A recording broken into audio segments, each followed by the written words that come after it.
Hey Embers, welcome back to the channel and welcome back to another comparison video from me. Apologies if you hear any background noise in this video, it is my bunny rabbit.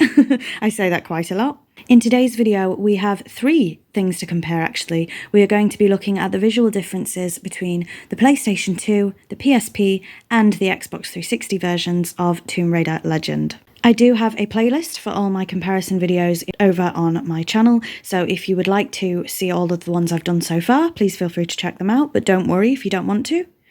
And in terms of Tomb Raider, I am quite a big Tomb Raider fan. I do also have some Tomb Raider videos here on this channel as well. They'll probably be in the collection videos playlist if you wanted to see more Tomb Raider content.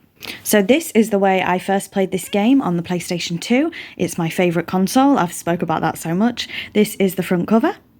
Then we move on to the PSP version. I have actually never played this. And finally the Xbox 360 version. So here they all are together, and apart from the obvious size difference for the PSP there, pretty much the same across the board. So onto the sides now. This is the side for the PlayStation 2 version, pretty typical for a PAL PlayStation 2 game. And the PSP, again, pretty typical.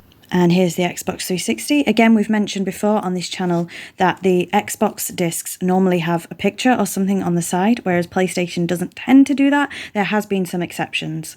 So putting them all together, you can see the clear differences there. So let's quickly look at the backs now, and you can pause that if you would like to.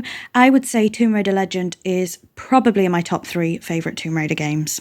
And there we have the PSP version. Again, I will put that there in case you'd like to pause. And finally, the Xbox 360 version. So once again, bringing them all together, you will notice the PlayStation 2 and the Xbox version has Lara on the left here. The PSP version has Lara on the right, but it is the same image. In terms of the smaller images, they are different. So if we look at the 4 images there for the PlayStation 2, and we'll move to the Xbox, 4 different screenshots there. And then the PSP, again, 4 different screenshots. And surprisingly, not one of those screenshots is the same across the board. So 12 different screenshots there for you. So that does give you a really good scope of the game, I suppose. In terms of the write-up, just there, all 3 are exactly the same. No differences at all. And then, of course, you've got the obvious difference in the copyright information. So this is what you were greeted with when you open up the PlayStation 2 version. Unfortunately, I do not have a booklet as mine is secondhand, so no booklet comparison, I'm afraid, for the PlayStation 2, but there's the disc. So this is what you're greeted with when you open the PSP version. Unfortunately, I do have some staining and damage there, and as you can see, there's no disc. Because I should have checked this before filming, but I have unfortunately misplaced it, so I am going to have to repurchase this. But we do have a booklet, so at least we can go through that. And finally, we have the Xbox 360 version. So we can do a quick disc comparison between the PlayStation 2 and the Xbox 360. But again, unfortunately, I have no booklet for this one. So it will be quite a quick video after all.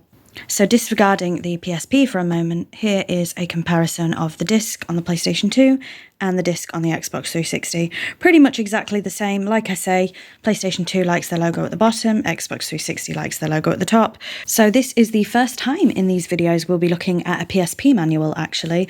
I love how it says field notes. So I personally love, we've had this a few times on this series, when the manuals look like they've come directly out of the game. I think that's lovely. And this looks like, obviously, Lara's field notes. So the manual is not in fantastic condition whatsoever. So I'll flick through as quickly as I can. If you would like to pause, you can.